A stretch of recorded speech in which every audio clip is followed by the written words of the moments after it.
I think we have to have conversations with our parents about, what are you expecting when you get older? What's my role? What would you most like to happen in the coming years? And then you work toward honoring those decisions. How do you find and keep hope alive? I will find hope in what Jesus Christ did for me. Do we believe? My hope is centered totally, completely in Him. Do we trust? I have hope today because of what Jesus did on the cross. His hope doesn't change. Hope is triumph in our triumph. Hey there, it's Tricia, your friend from the middays on the Light FM. So glad you are here and you're in for a treat. My guest today is John Fuller, the co-host of Focus on the Family's daily broadcast, also a husband of 37 years and a father of 6 kids plus a daughter-in-law, so that equals 7. And he has some wonderful stuff to talk to us about today. So glad you're here. John, thank you for being here today. Thank you, Tricia. I mean, I love being in your neck of the woods, so to speak, but today is a beautiful day to be looking out the window at Pikes Peak and the Front Range. So regardless, I'm so glad the technology allows us to have this chat. Thank you for inviting me. Absolutely. It is wonderful to spend time with you. And we feel like we're kind of in Colorado along with you. So that's exciting for all of us who haven't been able to travel lately. Yeah. Well, John, I'm so glad you're here because you have experienced something that many of us can relate to, including myself, which is caring for aging parents. So that is a bittersweet, would you say, situation, and would love to get your perspective on that. Yeah. You know, when you mentioned 37 years of marriage, I thought, I'm getting old, and I am. And I'm part of that sandwich generation. We're still raising kids. All of them have left the house, but we have an 18-year-old special needs son who requires a lot of time and energy to kind of guide and shepherd. And so that's on the one end of the spectrum. On the other end of the spectrum, my folks are 1,000 miles away and 90 and 86 and doing okay, but I'm trying to see them more frequently. And I'm the oldest but I'm also the farthest away. And so just trying to take care of them and stay engaged with them and make sure that if and when something happens, we're ready. And I know the plan. But more closely, last fall, we moved my mother-in-law in with us. And that was because of COVID. And she was having a hard time recovering from a hip fracture. And so we just said, my wife said, it's time to move her in. And I agreed. And I realized, oh, this is until she takes her final breath, I think. I mean, we hadn't thought quite that far ahead. And so I want to be clear, there's no right or wrong. My experience is us, not you or others. But I think there are some real common themes for any of us in this situation, Tricia. And you mentioned you've been through this, so you know, and certainly you can offer your perspectives along the way as we chat. Well, it is wonderful to know that we can journey together on this road and that we can share experiences because it normalizes some of the struggles that we have. It encourages us as we learn from each other how we've kind of walked this road. It's interesting that term sandwich generation that you used. I have heard that too. Why do you think it's called the sandwich generation? Is it because you're kind of squeezed between two pieces of bread? You're in the middle. You've got the bookends and you're not done parenting and you're becoming your parent's helper. And I want to really stress this. This is not, I've told my mother-in-law what to do, or I'm telling my parents what to do when I see them in a few weeks. This is the role reversal of those who cared for us and helped raise us up are now in need of some guidance, some coaching. And so, yeah, sandwich generation is, my head is split between the needs of the kids and the needs of my parents. And my wife has done the pivot very well. I got to tell you, we were empty nesters for a night, Tricia.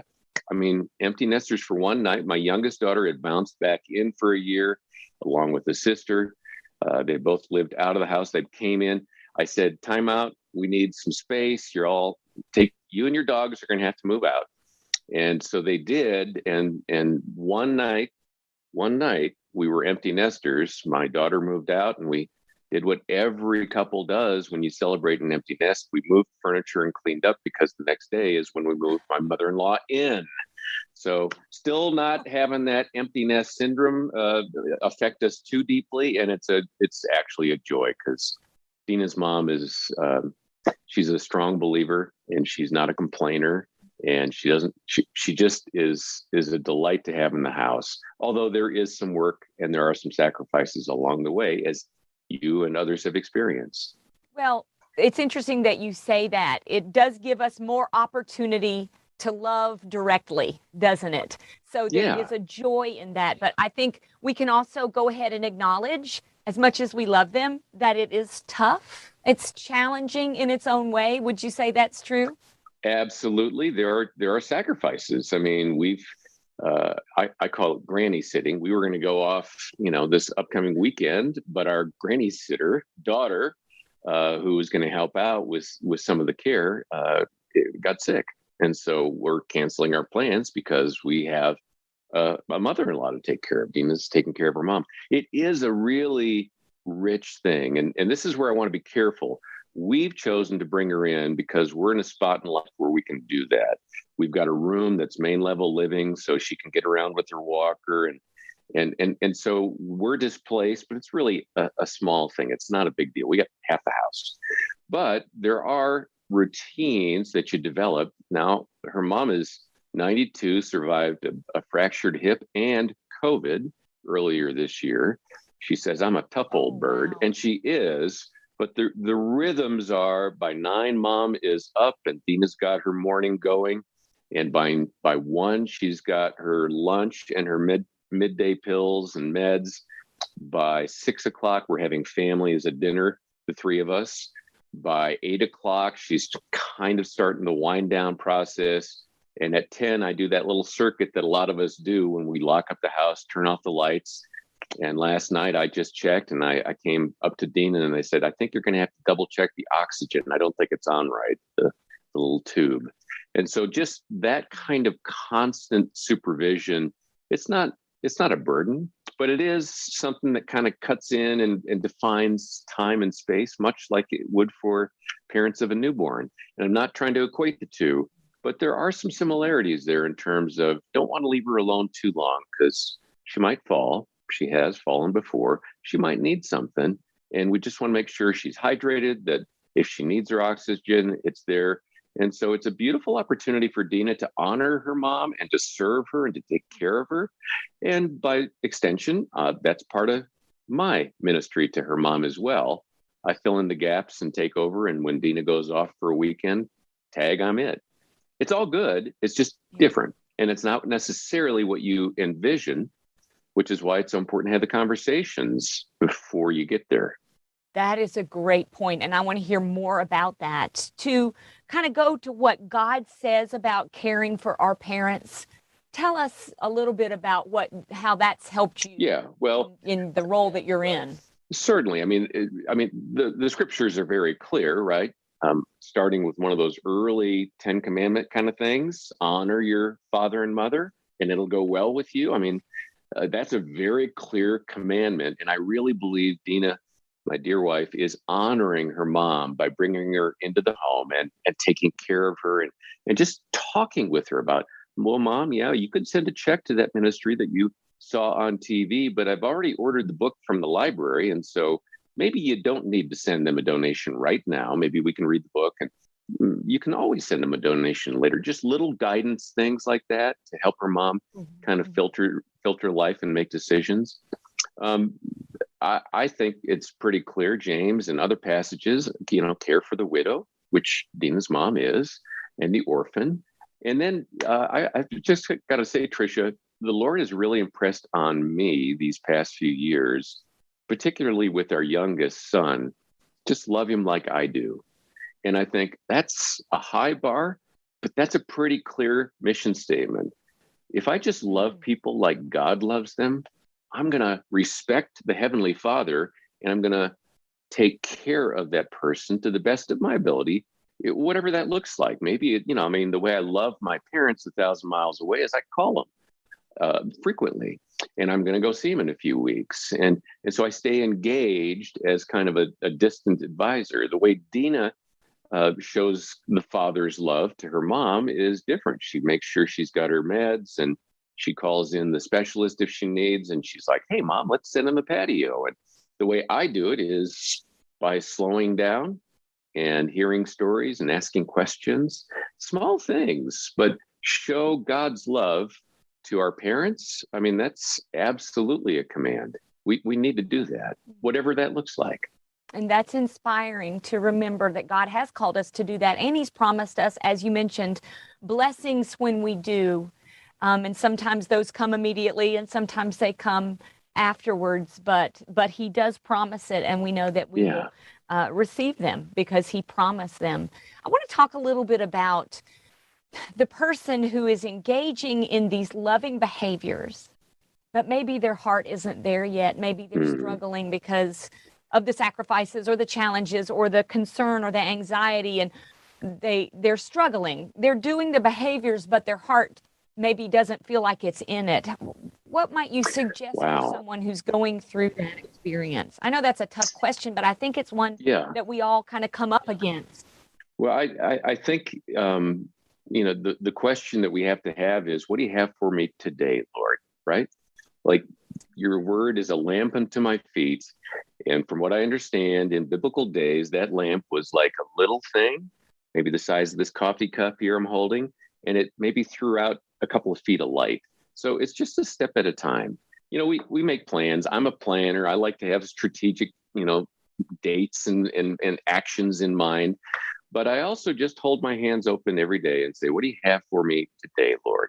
And so when you're caring, particularly, again, for a young child or an older parent, in the home as we are, you just have to say, what does it look like today, Lord? How do I do this well today to honor you, to honor my parent, and let go of my plans and my to-do list? It's frustrating at times, Tricia. I mentioned to somebody, I live in a land of unfinished. I mean, if I get a phone call done today, score one for Johnny. I got something done. But the to-do list just keeps going and going. And you know why? Because I'm trying to make people more important than stuff. And so if I don't fix that, or if I don't take care of the sprinkler, or I don't, patch the hole in the wall, or I don't get that check off today, there's tomorrow. I mean, just lighten up and get some perspective and think, who do I have in front of me? What's God's perspective on this situation? And then keep doing the stuff that you're doing to serve and honor and love, and your heart will catch up, right? I mean, I'm aware that there are situations where it wouldn't work for your parent to move in. There's just friction there. There was a time with my own parents when I couldn't imagine it. We've gotten through all that. I've been very intentional, and they have too, about kind of rebuilding the relationship. But there are circumstances where, sorry, that's just not going to work, but there's a nice assisted living facility down here, but I can do this, but we can call in so-and-so. And there are all sorts of family dynamics that really cloud this. It's not a smooth path. Life is messy. God is sovereign. He's got it. So why would you try to grab the wheel? Sorry to take that metaphor in that song, but why would you try to grab the wheel? Just let the Lord do it and show up and see what he's got for you. I'm not saying human plans are wrong or that our hearts to do things are wrong, but the truth is the Lord's got life. He knows it. He made the life in front of you that you're caring for, and your job is to show up and honor that life to the best of your ability. And you know what? Jesus came to sacrifice. It's a small thing to sacrifice a little bit to take care of your parent. I just have been writing down notes from what you said because it's really hitting home. The first is just, what do you have for me today, God? What is the light that you're going to give me to do what I've been called to do today? Because some days we wake up and we think, I just can't do it. But when we know, and we do know, that God will give us what we need for that next step, for that next day. But I love that intentional prayer. What do you have for me today? And knowing that he will give you what you need for this day. It's interesting because we're likening caring for our aging parents to caring for babies or kids. They're similar, different, but similar. But for whatever reason, I think it can be easier for people to take care of the kids than it is to take care of the parents. And I'm trying to understand why that's so. And I think part of it is you don't get the same, I guess, feedback or reward from seeing your child grow. What you're seeing is your parent potentially declining, and that's hard. It's not the same reward, even though some of the roles are similar. How do you handle that? How do you handle seeing some of that? And that's a difficult thing to see. Yeah, don't you think, Tricia, it's expectations? I mean, we bring a baby into the world, either we have one or we adopt one or we find ourselves having to care for one. And there's a set of expectations that go along with that in terms of their development. And, we're raising them so they leave the nest ultimately. And the days of ankle biters, as Kevin Lehman calls them, is long. Those are long days, but I think it's expectations. And I think part of it is just watching my own parents. It's sort of like, wow, I remember when dad could, or I remember when mom didn't have to, and now she does. Even as we speak, some close friends of ours, the wife is over in Asheville, and she's in your part of the world, and she's taking care of her mom who has dementia. And she's there a few weeks every month from Colorado to Asheville, trying to figure out how much longer is this a tenable situation. Who expects that for their parents? Who expects to have, and it's not necessarily in this situation, but there are parents who become oppositional, who become ugly, who become angry and hostile, and who shut you down or try to cut you off. These are difficult moments. And so I think a lot of it is our expectations. We remember when mom and dad were strong and they took care of us and they were the answer. And now we have to come alongside and figure out, how do I help them navigate without dictating and being, oppressive or just treating them like a little kid.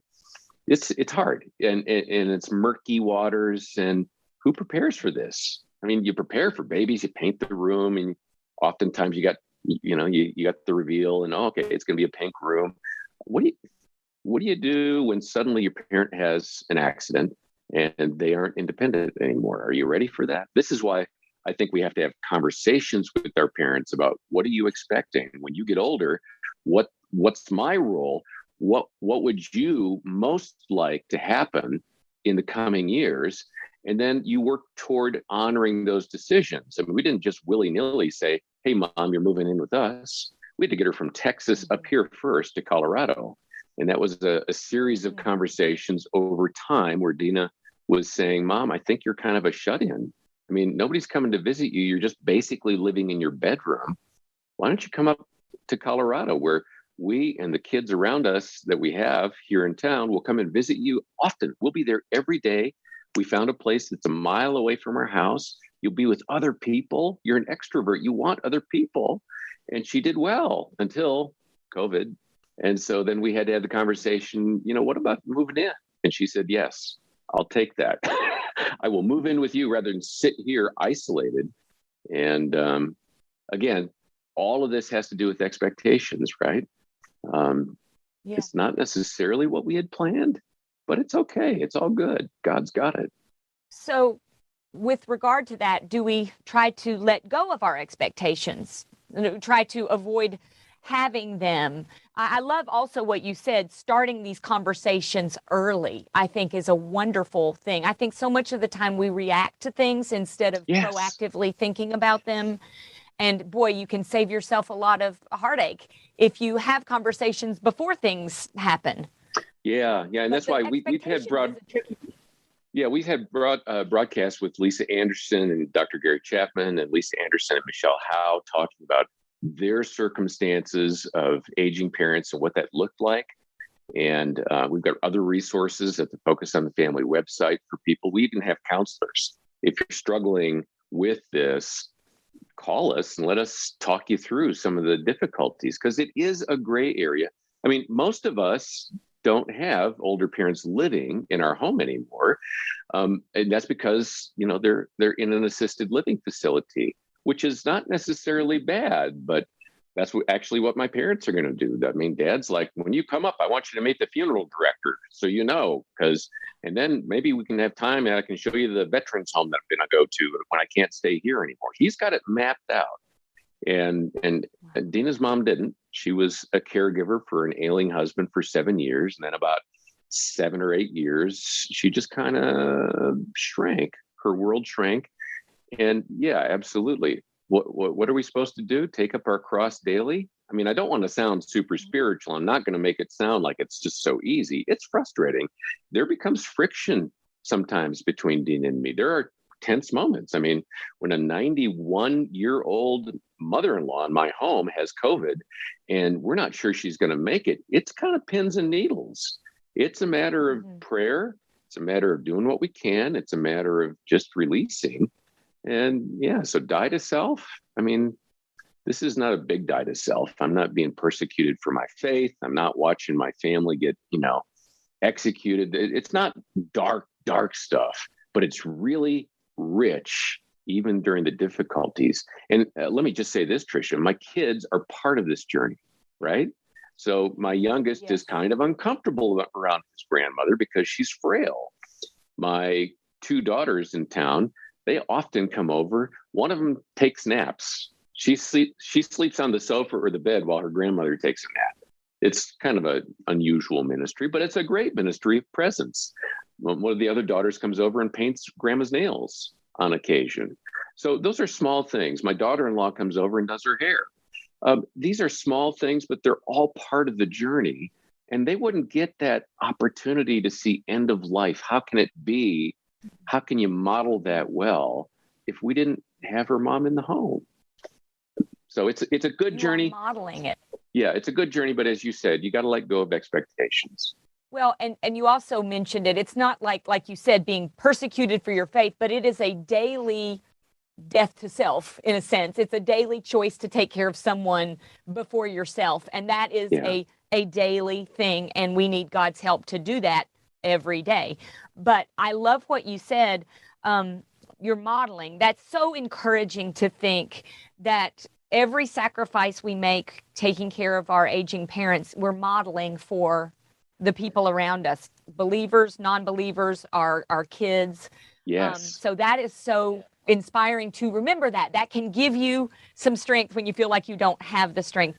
I also want to touch on the other relationships that are involved in this. You mentioned, your relationship with Dina, with your wife, spouse relationships, siblings, like you have siblings, and how you navigate these things being part of a network. Yeah. How do you take care of relationships as you're doing these things? Well, sure. And you mentioned something earlier that I really appreciated, which is you're not alone. So we are fortunate. We've been in the same Sunday school class. It's just like 8 or 9 couples for 17 years. And we have all watched our kids grow up and our parents age. And many of our fellow Sunday school class members have parents in another state, and they understand this. One of them had his mom live with them for 8 months, and then she went to visit another and live with another sibling. So you got to have people around you that are with you, because this is not a journey you take by yourself. You can't be a caregiver who's not getting fed and encouraged. Dina is very fortunate to have a brother that the two of them are in sync about moving ahead. Sometimes they have disagreements, but as Dina's here, she's obviously the primary caregiver. She's got the POA, the power of attorney. She's calling the shots, but she calls her brother and has conversations about it. We have conversations in my family, but it's a little different because mom and dad have this path that they've figured out. But I have a sister on the ground who sees them on a regular basis, and I kind of count on her to keep me posted if there's anything to know. And we've had some discussions. She, at one point she said, we got to get dad's keys away from him. And I'm like, you can try, but I'm not going there. It's not time yet. Until you sense that an accident is imminent, or he, runs into the garage door or something, we don't have anything actionable. Just your fear isn't the reason to have the conversation. but that's the small thing. But you have to have the discussions, not just with your parents, so you can kind of know where you're going to be going in this journey, but with your siblings. And I thank the Lord that Dina and her brother are in sync on this, and there's no ought. And I think that unity is really important. You just have to recognize, yeah, she's in the trenches doing the work, and she's doing it with no expectation of payback. Her brother said, you should pay yourself something, because, I mean, the utility bill went up. I mean, you got to find the moments to smile about. She moved in, and suddenly that master bedroom that used to be ours is like the tropics. I mean, it's warmer consistently than it's ever been. The poor dear, she's a frail woman. She's from Texas. It can't be hot enough. So it's like 80, 85 all year long, or warmer. So our utility bills shot up, and Dina's brother said, you ought to pay yourself for that. And it's like, you're right, we will. So all of those conversations. And if I may, Tricia, just find the joy in the moments. Otherwise, you're just going to burn out. So Dina's mom's nickname is Tata, and I call it living on Tata time. So after dinner, Dina starts cleaning up the kitchen, and I ask questions. Tell me about the time you met Richard. And I mean, you were just 18 and living in Dallas, and he was just back from the service. Tell me about that. Or tell me about the move to the New Orleans area. Or tell me about something Dina did when she was a kid. I just try to, get those memories going. And if I didn't slow down, if I got up and cleaned the table because I got stuff to do, if I didn't slow down and go on Tata time, I'd miss a whole bunch of ministry and richness in life. I mean, sure, I've heard some of these stories before, but it's a privilege to sit on the patio and just slow down. I don't know about you, but many of us are just running fast and ragged. Slow it down. Let this person in my life who needs me be a reason to slow down. God can speak in those moments in ways that we don't listen. I mean, he's always speaking, but we don't listen so good when we're running 100 miles an hour. When I'm on Tata time, I can hear him a little bit better. So find the moments, glom onto those, and don't complain. Nothing biblical about complaining. You can have your feelings and you can emote them, but then move on. Well, that is a gift. That time that you're giving to her, the time you're giving to your wife, and the time you're giving to yourself by having Tata time is a gift. And I think we can all do that. I mean, our culture right now is how fast can you go? But that culture is slow down and enjoy those moments. It's so vital. And I'm glad you said that. I want to ask you one more question. How do you encourage yourself when it gets challenging? How does Dina encourage herself when it gets challenging? You guys have different roles. I'm more like you. I have an older father, and my sister is there in the same town with him, and she's doing the primary caregiving. So I'm like you in that, and I try to encourage her and thank her and do whatever I can to just support her, knowing that she's doing the daily work. Right. But Dina and my sister, for example, are doing just every day. They're doing the things. And how do you encourage yourself, and how does Dina encourage herself? Because I want us to have our cups full so we can continue to pour out effectively. Sure. And I think that's a ministry principle. If I'm running on fumes, I'm not going to be very effective for the kingdom. There are moments when you have to and you're just gasping. But there are other times you can be proactive. One of the things that we talked about was I told Dina, I want you to get into counseling proactively as your mom moves in, because there will be a lot of emotions. There are some family dynamics, extended family things that are going to surface when she passes, and we got to be ready for that. And bless her heart, she hasn't done that yet. She made a phone call. It's been 10 months, so we're getting there. But I love when Dina spends a couple hours in the mornings before her mom needs her in the scriptures. She's got praise music going on. She's got her Bible, her commentaries. She's plugged into a small group Bible study of women that encourage her, that bring her a meal if things are tough, who understand at least some of the struggle. So start with yourself and your relationship with the Lord. I know that sounds kind of standard stuff, but if you're not drinking in the truth of God's word on a regular basis, listening to the light doesn't quite do it. I mean, it's great. I love the companionship, the ministry of the light, and I know God uses radio. I mean, I'm a lifer in radio, but you've got to own that relationship and get quiet with God and bring your heart to him. I've been reading through Job and 2 Corinthians and the Psalms right now. And the theme I see is it's okay to feel what you're feeling. Express that. Tell the Lord. He will meet you wherever you are in that journey. And then as I said, start with you and God, and then build relationships with people that'll pour into you. And then on occasion, get away. I mean, we haven't had date night very often, but I think we're going to get a date night this weekend. Dina tries to get away with her Bible study. That's once every quarter. So yay for that. We were going to go camping, and I said, what if we don't? I don't really want to go this weekend. And she just looked at me and said, thank you, because I don't have the room to get ready for all that. You know what? It's like, yeah, so recognize and give yourself permission to not do stuff. Those are some things that come to mind. But again, it goes back for me to what's the truth of God's word, because he knows and he sees and he cares. He cares more about you and about your parent and about your relationships than you do. And he loves like you can only hope to love. So rely on the Heavenly Father and try to find some balance somewhere in there. By the way, we do have a caregiver who comes in twice a week and gives Dina about 4 or 5 hours of time to run errands, to go to her Bible study, to do what she needs to do. Find some help. You can't do this journey alone without burning out. So those are some thoughts that come to mind. And again, Focus on the Family has resources. We got those broadcasts I mentioned. We've got help if you need it. And we're a phone call away.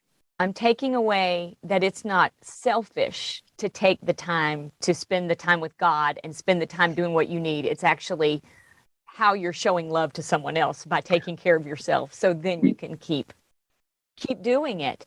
Wow. You had so much wisdom. I've got notes and notes and notes. It's so good. And it's going to take time to kind of think through them and then incorporate them. So worthwhile. So glad to hear from you. Tell us again about the resources that Focus on the Family has.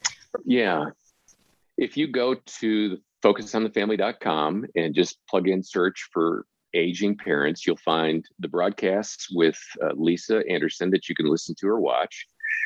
We've got some articles there about some of the things you and I've talked about, Tricia. And then we do have counselors, and we'd be happy to set up a time for a free phone consultation. Our donors make it possible for you to call us and have our counselor call you back. They're caring, they're wonderful people. And by the way, I've used the counseling services here. I get 2 appointments a year. I don't think I've used this year's. I think it's time. I need to make a phone call to 800-A-FAMILY and ask to set up a time with a counselor. You're not built to do this journey alone. God he knows it all. Get the help you need, be encouraged, and just know that these seasons are gifts from the Lord, even if they're hard. They are gifts. John Fuller from Focus on the Family, thank you so much for spending this time and encouraging us today. Really appreciate you. Well, Tricia, thank you for your heart. I mean, it just oozes out. I appreciate your enthusiasm. You're a great host. And I want to just say thanks again to the Light. Everybody there is so big-hearted for the Lord, so much on mission. And we just appreciate so much your partnership with Focus on the Family. All the best to you and the team there. And to our listeners, as every day we walk this life for the Lord.